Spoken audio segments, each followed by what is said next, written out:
My name's Adán Martínez. I'm a master's student and MESC student at the Yale School of Forestry and Environmental Studies.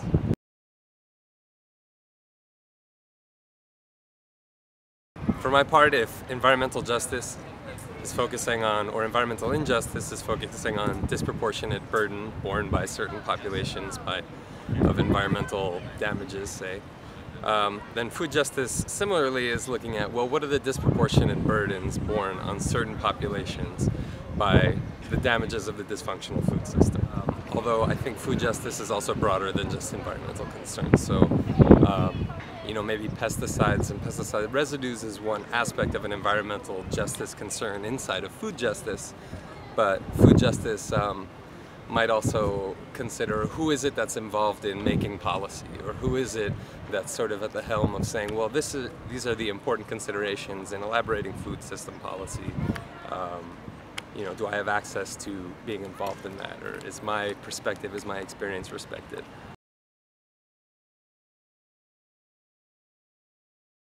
I came to my work with a passion for the environment and an interest in being outdoors. In many ways, that's how I discovered farming and food production, which is how I spent the past 10 years before coming to Yale. But I find that as time goes on, even though I love that, I love the craft of production, I love growing food, that I'd say I become more and more interested in the food aspect, or excuse me, the opposite, in the justice aspect of it. And the food becomes, or the environment and food both become a sort of medium to get at a broader conception of justice. We live in a society where there's legacies of some grave injustice, and to the degree that food can be one avenue for starting to unpack that injustice and bring equity to the world, then I'm interested in food and environmental justice.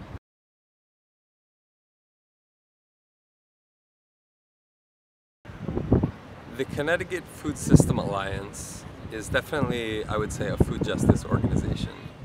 A very loose, in many ways, network of lots of different actors and people and perspectives in Connecticut, centered around the food system. The work of the Alliance so far in the 18 months or so of its existence has really been in networking, meeting, building a community of practice, getting to know what different perspectives are out there, getting in touch with the grounded experience of food justices or injustices that we have in Connecticut.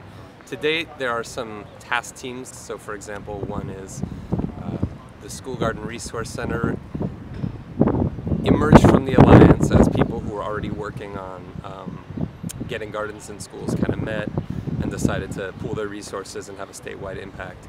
But there's other task teams that really focus on community engagement or healthy food access. So all of these projects happen under the banner of the Alliance, even though the Alliance itself is a bit hands-off and is trying to just sort of create a forum for meeting, aligning, for conversation. And especially because, again, justice work indicates a sort of broad set of concerns. It can be ecological, say environmental justice, but there's also economic justice, but there's also, racial justice or gender equity or all these different things. So providing a forum for people to come together actually can be complicated, and it takes a lot of time. So from what I've observed at the Alliance right now, there's really that sort of like meeting, aligning, networking element to it, and we'll see where it goes from there.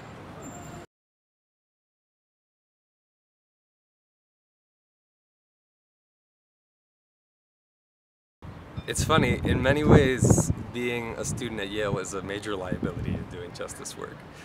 I've often had the experience of introducing myself to someone who was really interested in, maybe we met at a meeting and we had both shared things and kind of went up and got to know each other.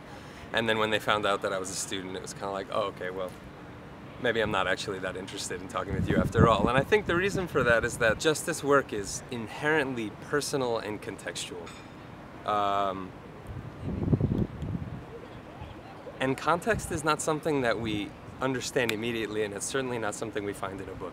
So the way that it's played out for me being a student interested in justice is that I've had to build up a lot of social capital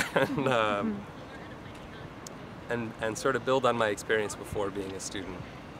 So just make sure to actually relate people and meet where they are, and not necessarily come off as a person who's using justice work to build my academic career, which is, I think, a pitfall that we often unfortunately see, although of course there's excellent work being done as well.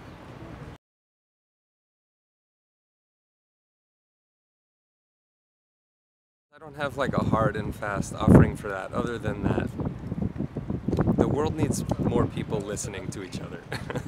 And the world needs more people, digo yo, right? Like, according to me, the world needs more people really open to understanding varied experiences of the world, right? So